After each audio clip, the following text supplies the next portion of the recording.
Sa day mahaloy na panahon, posible nang punan ang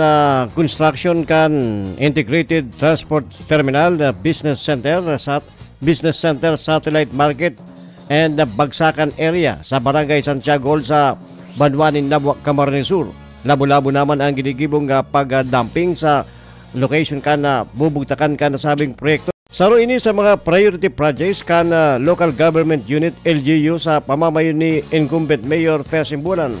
and Integrated Transport Terminal as in Business Center na ni an aagian man kan pigigibuman na bypass road na enot naman na apunan sa may parte kan diversion road sa barangay San Antonio Poblacion as in lusutan ini sa barangay Santiago yang sa may pasiring na sa Banwan kan Batong. Kung saan ang bypass road ini ang makakabawas sa gurumok na trapiko sa kasentruhan kan Nabwa. Piga lalauman na ang integrated transport terminal as in business center ni ang